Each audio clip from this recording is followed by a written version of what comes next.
Welcome. What a glorious day. What a wonderful time of life to be graduating from high school in a beautiful spring day and to have so many friends and family here to support you. The class of 2014 is remarkable. The joy I see in their faces as they smile at each other coming up on stage is memorable to me. All of us will miss this class, miss them tremendously when the new year begins, but we wish them joy and many wonderful accomplishments. The only thing we ask is that they not forget us, any of us, who stand here today to support them. We want every one of them to keep in touch regularly, to post on Facebook, to send missives through the regular snail mail if they wish, but to keep in touch with those of us who care so much about their success in the future. We also hope that whatever they do, they remember the family they have left behind, and all of you in this room are a part of that family. We look forward to granting the diplomas, celebrating with them and with you as this ceremony ends. This is also the moment in the program where we pause to make any special awards. Doesn't say that this year in the program because we tried hard to keep it a secret. But this year, it is my honor to present the Paul J. Kessler Award, which is given to a member of the Buffalo Seminary community who exemplifies dedication and outstanding leadership as a community volunteer.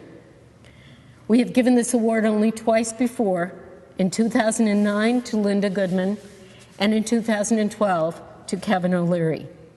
At this time, I would like to invite Niska Kessler, class of 1962, to come forward to represent the family in making this award. I also take perhaps just a little bit of perverse pleasure in now asking Helen Marlette to come forward and stand on the stage.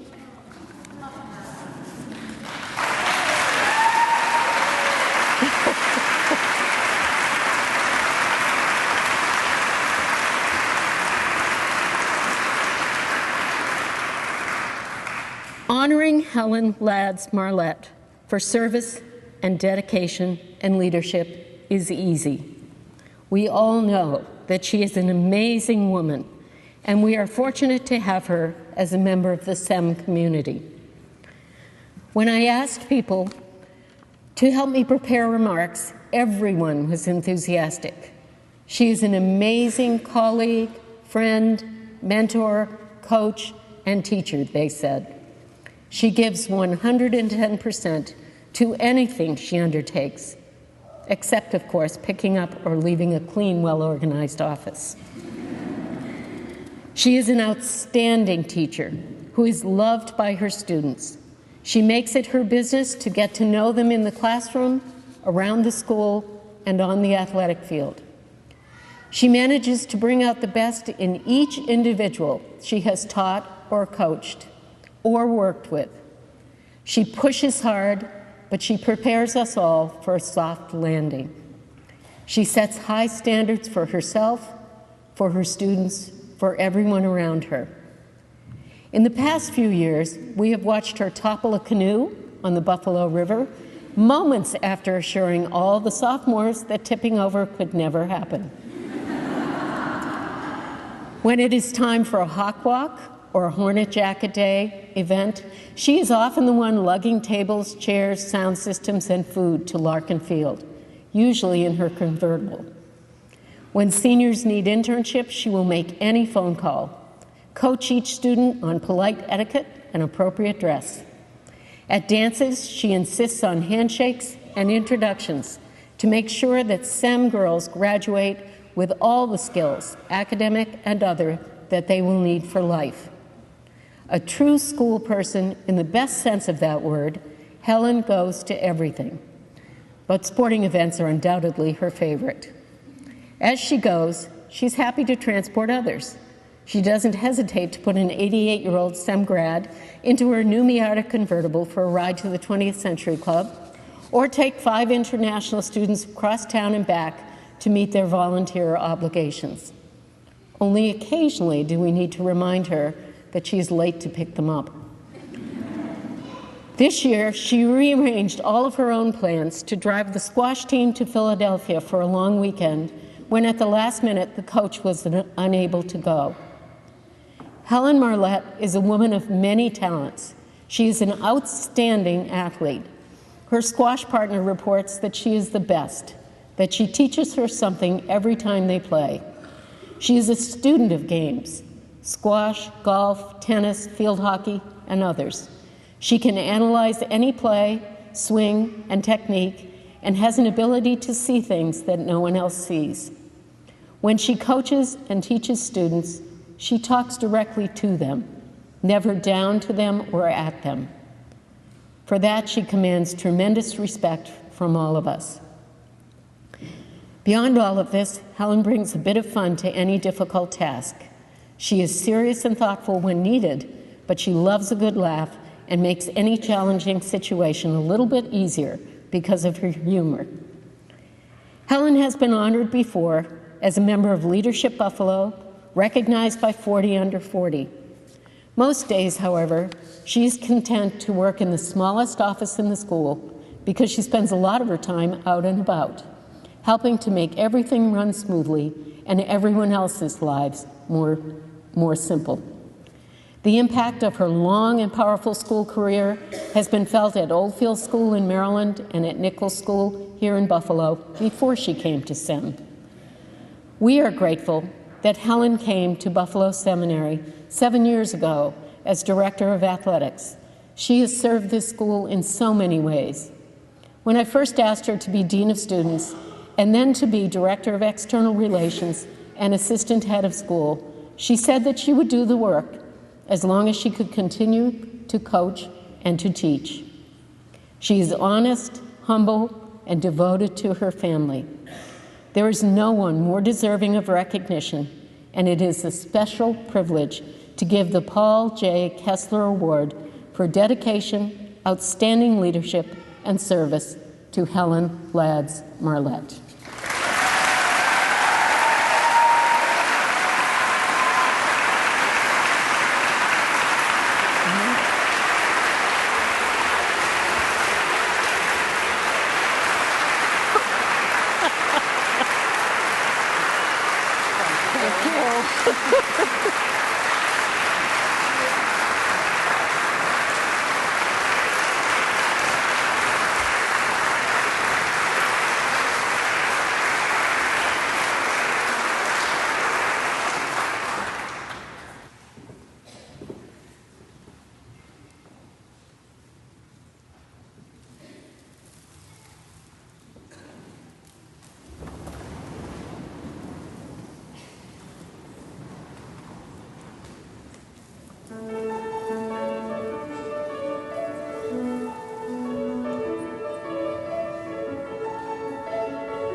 It's also an honor to introduce today's graduation speaker.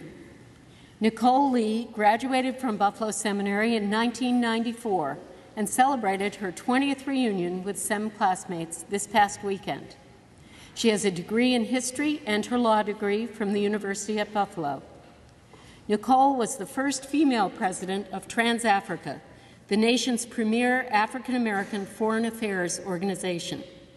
She has led investigations and missions documenting violations of human rights, testified before Congress, and served as a resource to government officials and members of the media on international policy issues affecting Africa, Latin America, the Caribbean, and racial minorities throughout the world. She has been listed in Ebony Magazine's top 100 most influential African Americans, authored numerous opinion pieces, and appeared on ABC, NBC, CNN, the BBC, and NPR, among others. She has recently started a consulting practice. It is no surprise that the senior class wanted to hear from Nicole. She led SEM's strategic planning initiative this year. She was a graduation speaker in 2009, and she spoke to our students last year. Every time she speaks, I know I carry a little nugget of wisdom away from her talk. It is a pleasure to introduce Nicole Lee.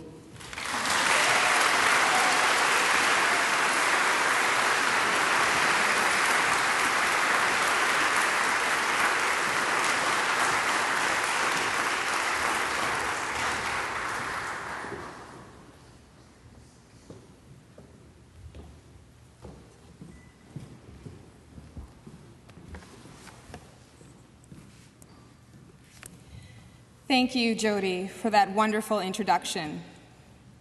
To the Board of Trustees, our extraordinary faculty, SEM alumni, proud parents, and our beautiful graduates, good afternoon. It is a real honor to be here with you on such a special day. For the parents, I know this moment has been 18 years in the making. For our graduates, it has been 4 years of hard work and dedication. I have had the opportunity to get to know some of you through my work as a trustee. You are a bright and determined class that is not afraid to stand together. You remind me so much of my graduating class. Outgoing, strong, diverse. As Jody said, it is a reunion year for us, and it was really special to spend the weekend with so many of them and recognize that even after 20 years, the bonds of friendship still exist. I am also obliged to bring greetings from another Buffalonian who lives in Washington, D.C. A few weeks ago, Wolf Blitzer, who is a CNN host and reporter, and I shared some stories about our upcoming respective commencement speeches in Buffalo. He spoke at Canisius College in May, and when I told him I'd be speaking with you, he said to extend his warmest congratulations. But then he also said that when he was in high school, he always wanted to date a girl from the Buffalo Seminary, and they were always turning him down. So someone from the class of 1966 really missed out. Those of us who have graduated from the Buffalo Seminary know we are lucky and blessed. But I would be remiss as the immediate past president of Trans-Africa, as Jody said, an international organization dedicated to eradicating human rights abuses and creating a world where all people have the opportunity to live in peace and freedom. Not to mention that as lucky and blessed as we are, we still live in a world that is filled with bias and inequity.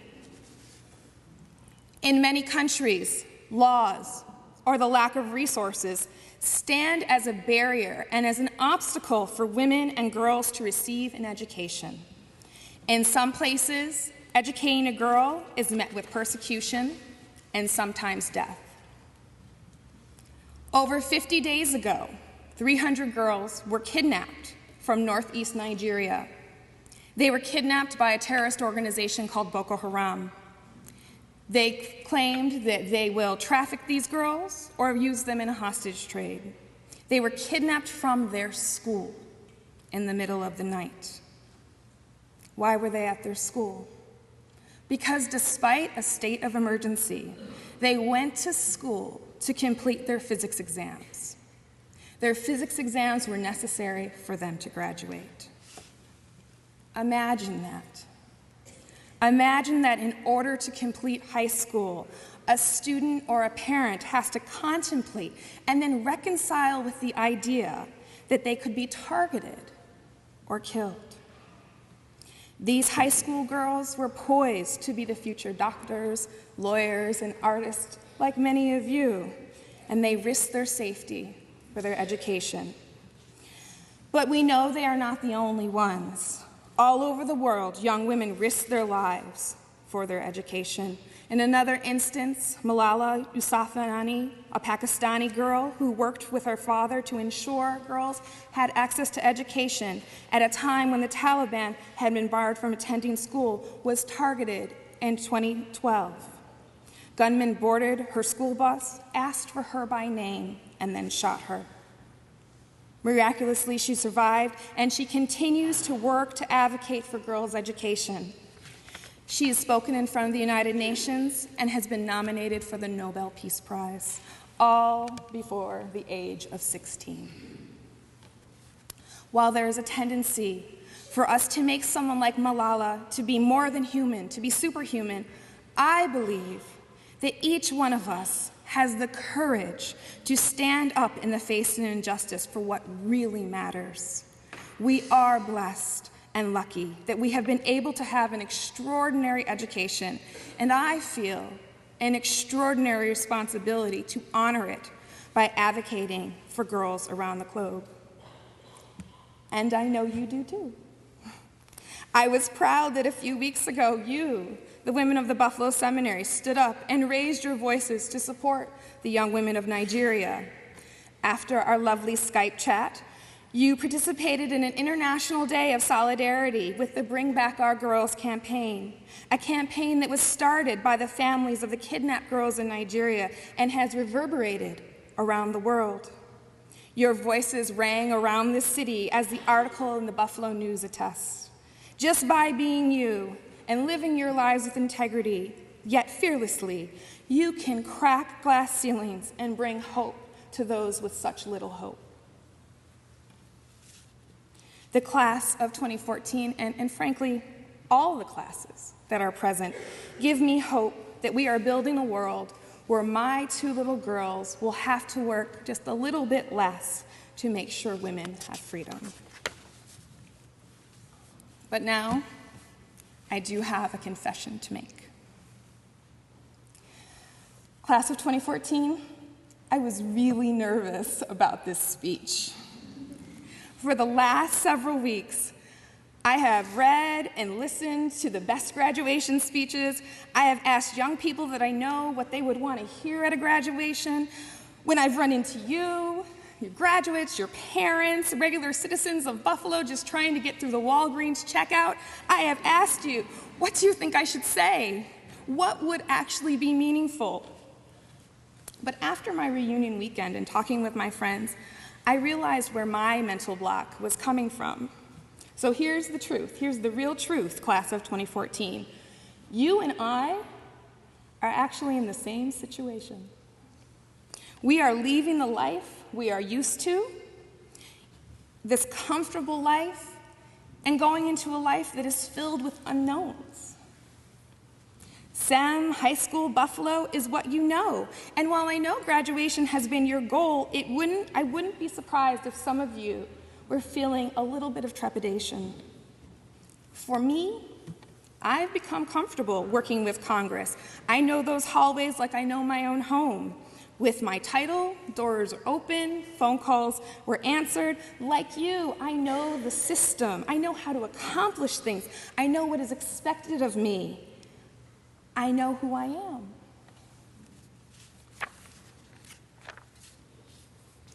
So, virtually 20 years later, as I sat in your seats, I feel as if I am in the same place you are.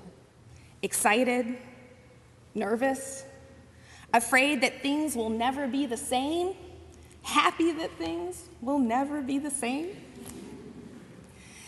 So I thought we should have a conversation, class of 2014, because it has been 20 years since I donned my white dress and my dozen roses. But there are a few things that I've learned, 6 things actually, that I'd like to share with you. Number 1, you will face adversity. The world is evolving, but we have a long way to go. I guarantee you, in the next 4 years, someone will doubt you or disregard you based upon your gender. Maybe even based upon your race or sexuality. Their opinion does not define you. What you do in the face of that adversity defines you. You are prepared to overcome whatever is thrown at you from your experience at SEM with grace and dignity. Number 2, failure isn't always failure. There's always going to be someone who seems more talented, who has better grades, nicer hair, or a better sense of style. That's okay. Not everything we want is meant for us.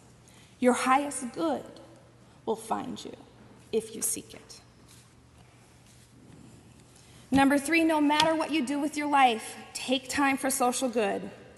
I cannot tell you how many of my peers from college and law school who thought community service was a waste of time now seek me out to find out how they can make a difference in the world. Because even the most lavish lifestyles without meaning are bereft and unfortunate. You don't have to go to the other side of the world to change it. You can change it right here in your own community with your talents and your impressive intellect. Number 4, laugh. Be happy even when you don't feel like being happy. Happiness is a learned behavior. It is not based on circumstances. It is based on practice. This took me a few tough lessons. I'll share one lesson with you. When I lived in Haiti, one day my boyfriend in the United States called me and said he was breaking up with me for another girl. I was so angry and hurt, but mostly I was angry because I was so different. Why couldn't I be like everybody else? Why couldn't I stay in the United States? Why did I so much want to work on the other side of the globe, and why did it cost me so much? And I wasn't happy. I sulked all day, and I went into my last meeting. I wasn't prepared at all. The other attorney handed me a file to read as she was speaking with the client, a smiling, bright young woman. I'm reading through her file, and I realize this young woman's family's been killed. She has nowhere to live, and she has no skills to get a job. And yet she's happy. So out of my own frustration, out of my own stuff, out of my own personal life, I just blurted out to you, aren't you angry about everything that has happened to you? Or why are you so happy? Her response was, Metli, mwen pas remède, ou non poison, which means in Haitian Creole, I don't like the taste of poison. In other words, being angry and sad hurts you more than anyone else. Happiness is a choice. My last 2 are from other women who I've come to know along the way. This is a good example of your highest good seeking you out. I've been really privileged to meet some amazing women. Number 5 is, in all aspects of your life, choose your path courageously. Maria Shriver puts it this way: have the courage to go beyond your fears. Have the courage to go beyond the woulda, shoulda, coulda. Live and write your own story, and then be brave enough to communicate it authentically. Trust me, someone else will be inspired by it and learn from it. And lastly, if you remember nothing else from what I've said, class of 2014, know that, most importantly, you are enough. The great poet Maya Angelou, whose work was first introduced to me by Robin McGavran in sophomore English, said, "Stand still inside of yourself and know who you are." You are enough. The people who matter love you and will continue to love you through your triumphs and through your mistakes. Take a breath. Love yourself. Be in the moment. Don't be in such a rush to be who you'll be in 5 and 10 years. Be brave enough to love yourself as you are, right in this moment. I am grateful for you. I am excited for you. You are going to have great, meaningful lives. Each and every one of you are destined for it. Follow your path. Stay your course. Good luck and congratulations.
Now it is time to award the diplomas. Julia Eleanor Polk.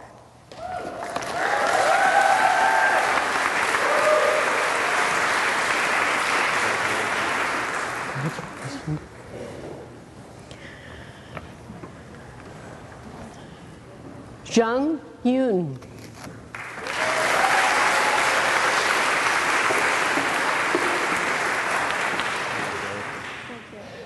Congratulations.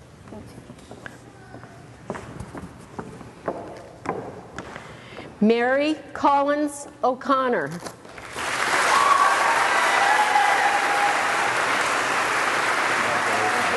Congratulations, Mary. Great. Paige Kathleen Gannon.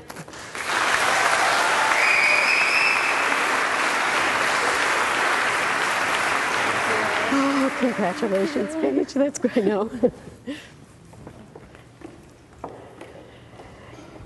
Maeve Ann Melber.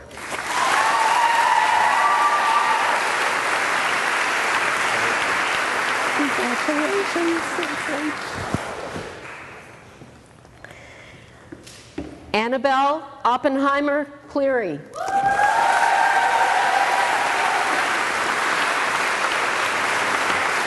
Congratulations. Rachel Jennifer Barnes.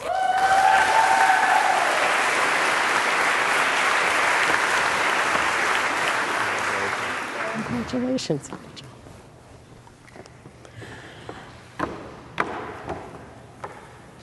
Yija Ju.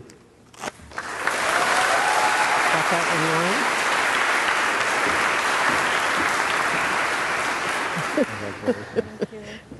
Congratulations. That's great. Thank you. Maribel Brett Letty.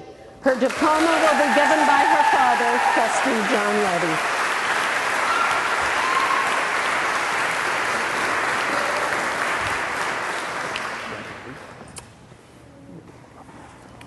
Congratulations, Maribel. Great.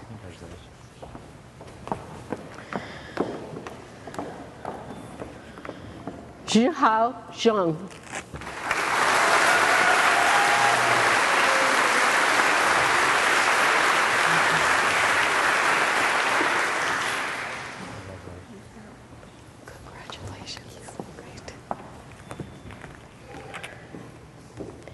Amber Simone Baker Chin.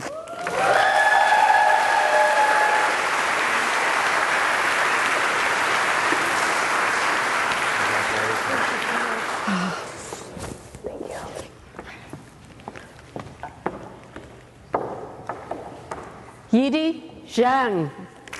This is Brenda.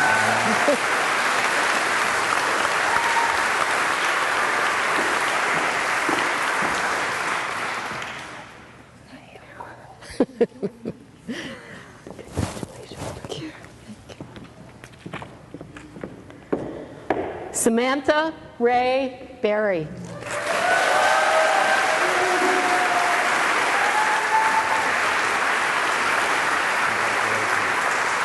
Great work, Sam. Congratulations.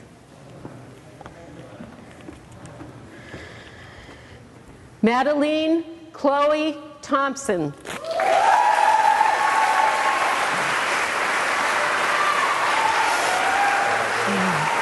Congratulations, Maddie.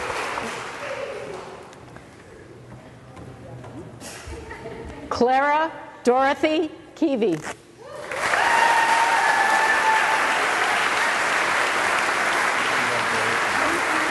Congratulations.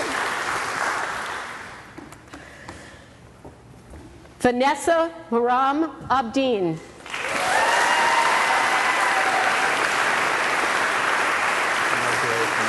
Congratulations. Thank you. Catherine Ann Hare. Her diploma will be given by her father.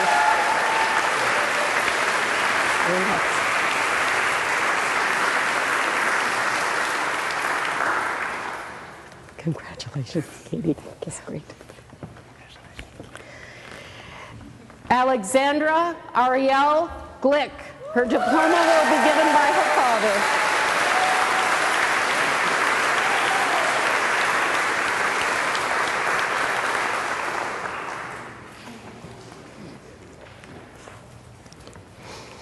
I'll miss you. Congratulations.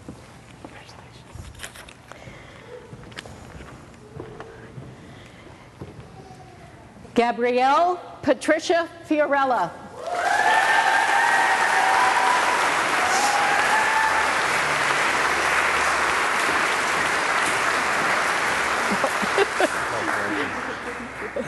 Congratulations, Gabby.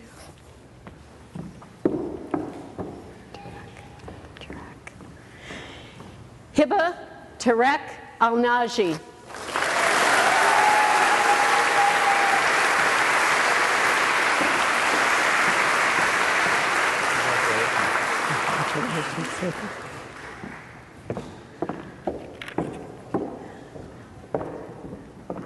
Amanda Elizabeth Garris.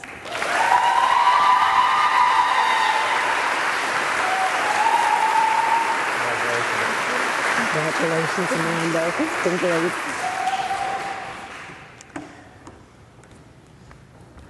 Molly Rose Armstrong.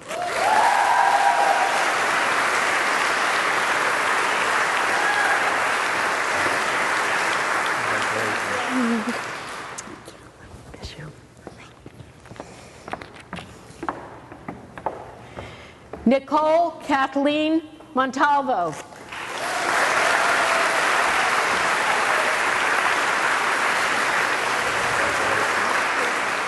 Congratulations. Thank you. Sarah Marie Schmidley.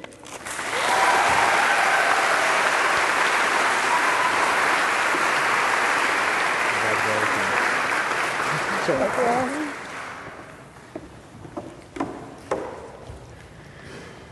Kay Yu.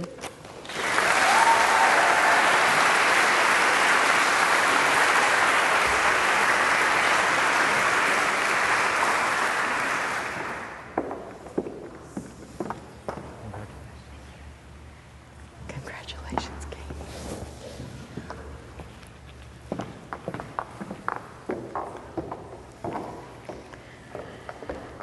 Annalise Brigitte Ishwadas.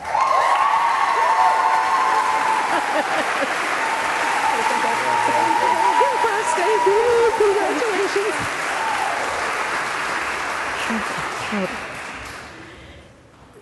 Sarah Schrader Oblitz.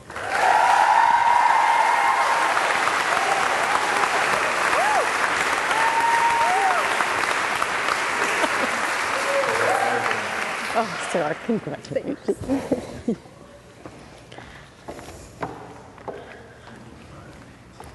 Marla Leanna Byer.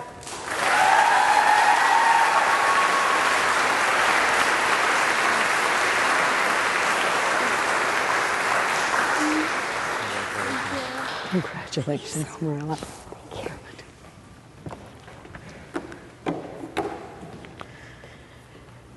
Natalie Davis Vos.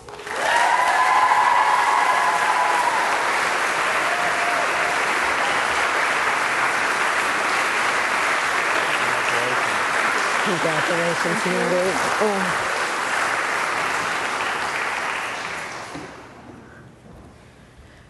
Amelia Giselle Navarrete.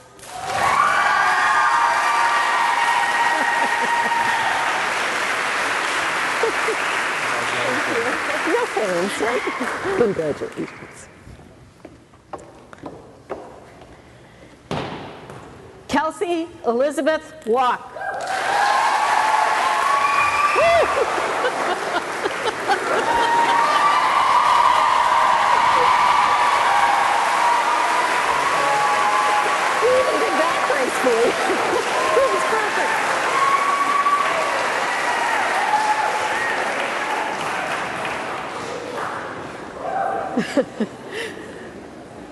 Marissa Claire Egloff.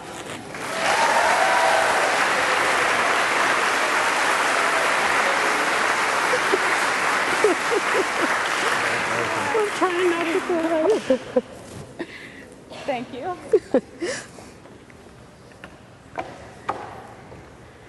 Catherine Grace Haig.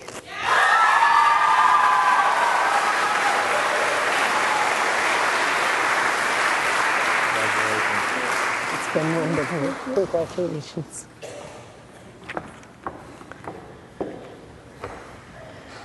Pamela Kim Rivas.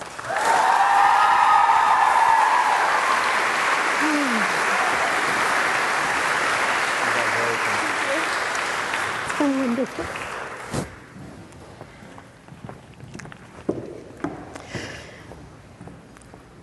Catherine Louise Thomas.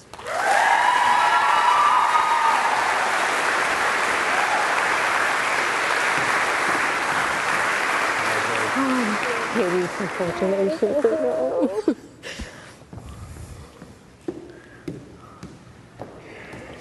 Yanqing Ma.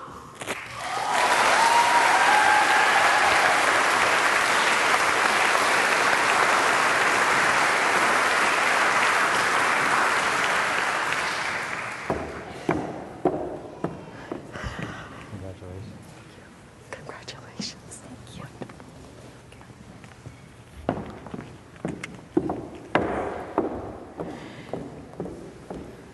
Megan Marie Sullivan.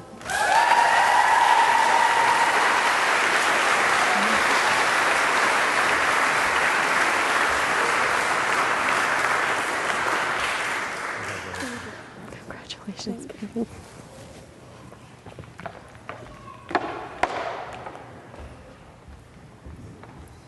Katarine Copeland Dunbar.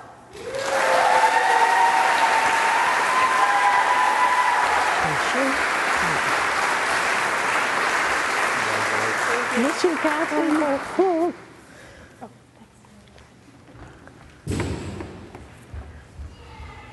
Shezhe Zhang.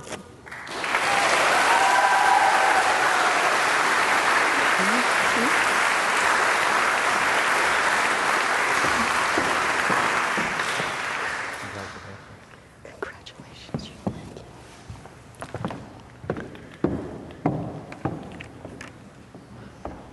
Xuanxi Liu.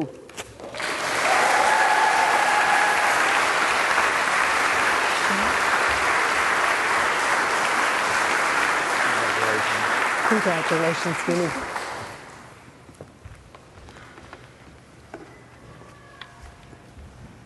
Yizhe Wang.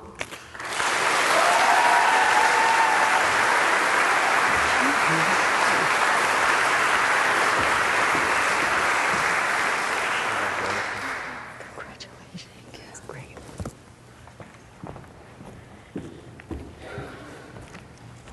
Xinyu Liu.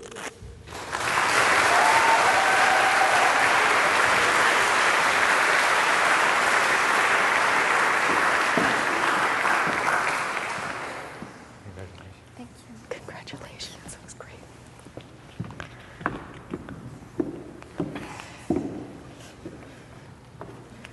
Niancy Liu.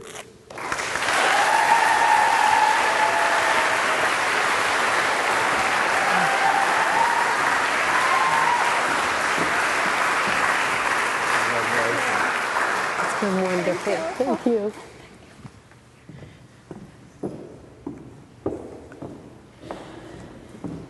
Congratulations to the class of 2014.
Good afternoon.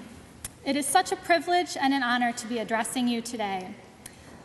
I know this is kind of lame, but it's really true that if you had told me on my graduation day from SEM 16 years ago that I would be addressing the class of 2014, which at that point seemed like a million years in the future, their families, friends, and fellow alumni, I probably wouldn't have believed you.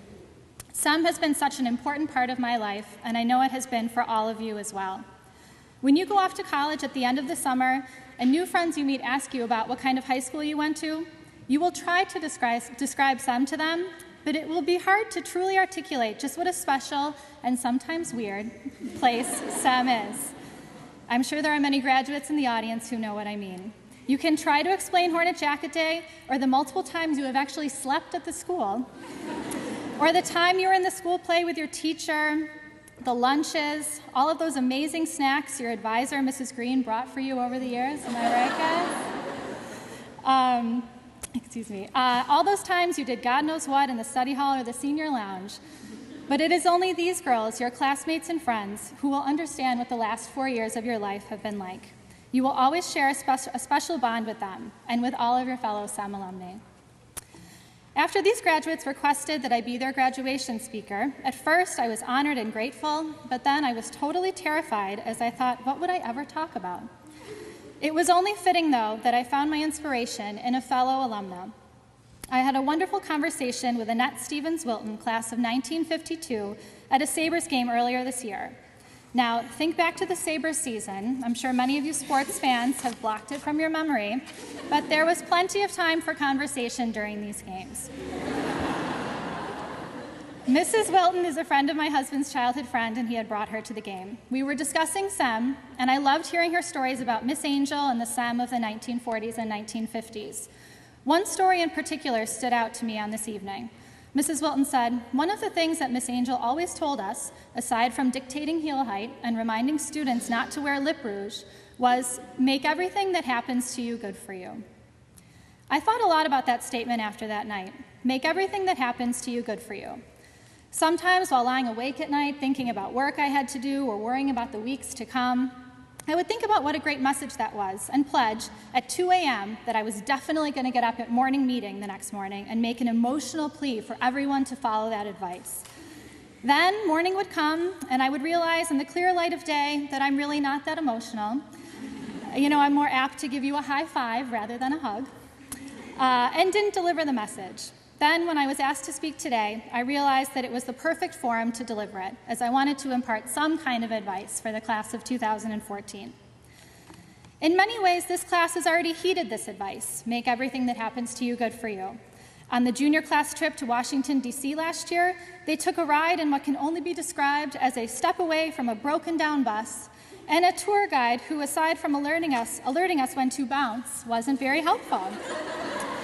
You turned it into a wonderful trip, complete with a flash mob in the hotel hallway, which we were lucky enough to see on video yesterday at class day.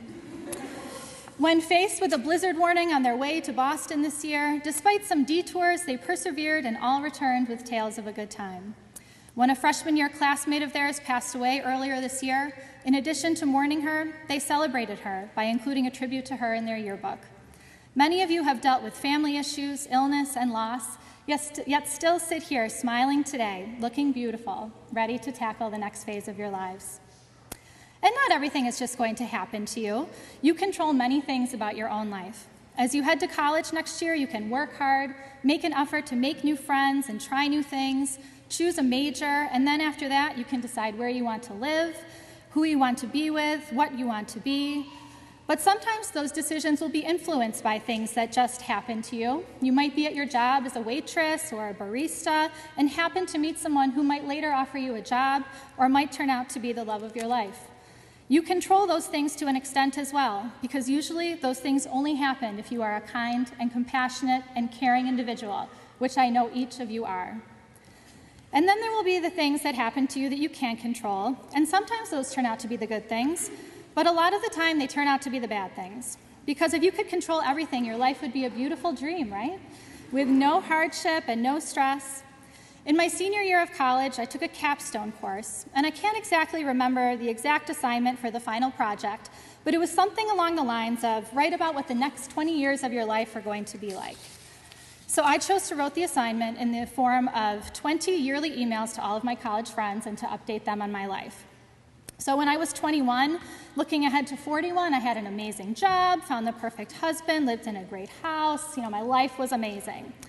When I turned in the draft, my professor, Carol Patillo, I'll never forget her name, called me in to see her, which first of all never happened to me, so I was totally freaked out.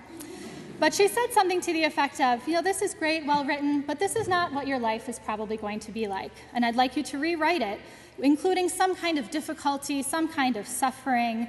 But again, at 21, I was fortunate enough that nothing really bad had really ever and truly happened to me. And I couldn't envision, nor did I really want to, any of that bad stuff. And it ended up being one of the most difficult writing assignments of my college career. 6 years later, when my brother was diagnosed with brain cancer, which is arguably the worst thing that has happened in my life, I remember thinking, damn you, Carol Patillo, how did you know what was going to happen? So this advice, make everything that happens to you good for you, doesn't mean that as soon as something bad happens, you need to say, okay, this is bad, but what am I going to do to make it good for me? That's not the way life works. You often deal with your emotion first, and who knows how long that will take, and then I think you can start to work through those emotions and move forward. I'd like to think that SEM has served as a place where you can deal with your emotions as you've talked to teachers, friends, and your advisor. It is one of the places that helped me the most when I was going through a difficult time. Sometimes the good will come from bad situations without you really even knowing it. When I look back on the time of my brother's illness, I now think that it made me more open and made me realize that things aren't always going to be the way you planned. I'd like to think that that's why I met my now husband when I did, because if prior to 2008 you had told me I was going to marry a man 9.5 years older than me who had 2 kids, I would have told you were crazy. Now, that doesn't mean you're going to get a life partner out of every bad situation. That's just an example of how you can learn from difficult things. But seriously, there will inevitably be disappointments in your life. You might not get the job you want, and you might not meet the person of your dreams when you thought you were going to. You might experience hardship and loss in some way, shape, or form. But many of these things happen for a reason. If you have done everything in your power to try to achieve your goals, again, working hard, being a kind and compassionate person, then when something doesn't work out, that's for a reason. You can be proud of yourself because you know that you have done everything you can to try and earn those good things. You should be especially proud of yourselves today. You are an extraordinary group of young women with an amazing array of talents. You are actors and athletes and scholars and artists and leaders and friends. You have worked incredibly hard and have left SEM a better place than when you came. We even have an Instagram account now. I've spoken today about kindness and compassion, and I believe that your kindness and compassion, class of 2014, will be your legacy at SEM. You welcomed 4 new classmates this year without hesitation and with open arms. Then, as a united senior class, though the school is at its largest population since 1974, you brought the school together more than ever before with your leadership and kindness. I don't think since I've been at SEM, I've seen a senior class with members who have more friends in the lower classes than ever before. And your kindness and compassion were never more evident than yesterday when you honored Helen Boyceban, your late classmate. So the moral of my story is that none of you should ever travel on a bus together anywhere ever again. No. Make everything that happens to you good for you. I hope you take a moment when you are dealing with a difficult situation to think about that message. It isn't easy, but you are all ready because of all you have learned over these past 4 years at SEM. You can thank Miss Angel for those words of wisdom, she who has watched over you in the library and in SEM over these past 4 years. And I know the whole SEM community and I would like to thank you for 4 wonderful years. Congratulations.